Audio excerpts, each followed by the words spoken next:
ceux qui sont censés justement accompagner ces artistes, qui ont certains know-how, qui entourent pour que la carrière artistique soit une réussite, il arrive que ces personnes aussi n'aient pas capacité ou n'aient pas qualité, se retrouvent à faire des choses qu'elles n'ont pas plus à faire. Et c'est là aussi que votre formation, votre background peut vous aider. On a tous été confrontés à ça, à des échecs de choix de management, de manager. Et c'est là que votre pluridisciplinarité peut vous aider, parce qu'à un moment donné, ok, je ne peux pas compter sur un tiers. Bon, je vais prendre sur moi au début.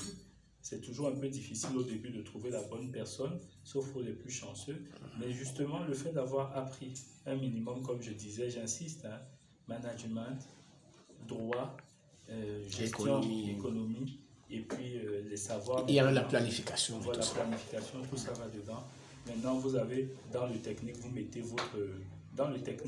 votre savoir-faire, c'est-à-dire je suis pianiste, je dois apprendre le piano très sérieusement, et aujourd'hui les outils sont disponibles pour apprendre très sérieusement les instruments, les techniques et tout ça. Mais ne pas faire que ça.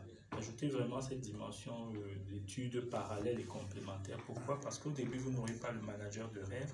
Au début, vous n'aurez pas l'équipe de rêve, donc vous devrez être un peu tout le monde à la fois. Lorsque je parlais d'apprentissage, je suis heureux de la relance d'un Dimitri. Je ne m'arrêtais pas seulement à l'apprentissage au niveau technico-artistique. Il est important aussi de mettre dans l'apprentissage, l'acquisition des savoirs, une dimension tout à fait managériale. Vous voyez, tout à l'heure, je vous parlais de mon expérience avec la Cato. Je ne vous cache pas que ça m'a énormément aidé de faire des études de sciences sociales et de gestion. C'est ça qui m'aide aujourd'hui à pouvoir mettre en place des systèmes, à vous intégrer, à mettre un centre culturel sur pied, à mettre des organisations sur pied, un Music Lab, sincèrement.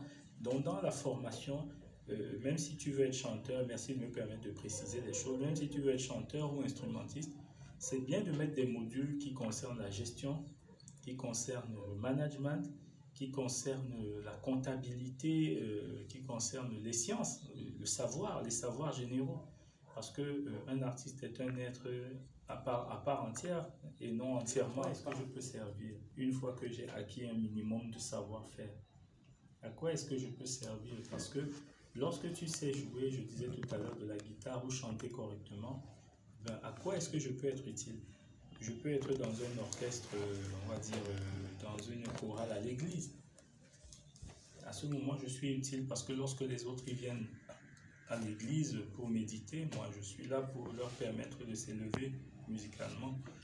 À quoi est-ce que je peux être utile? Je peux être dans un orchestre de philharmonique. Comme ça, quand les gens ils ont des événements d'un certain niveau, veulent faire des musiques de film ou alors ils veulent simplement aller le soir à l'opéra, et moi je me rends utile et puis je leur permets de transcender un peu la vie de ce monde en écoutant de la musique symphonique. À quoi est-ce que je peux être utile?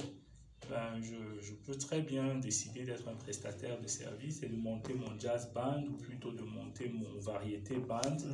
Et puis à partir de ce moment-là, me rendre disponible pour les gens qui organisent des fêtes chez eux ou plutôt pour des tournées dans des festivals. Mais l'idée, après avoir acquis le savoir-faire, c'est de se demander je sers à quoi exactement.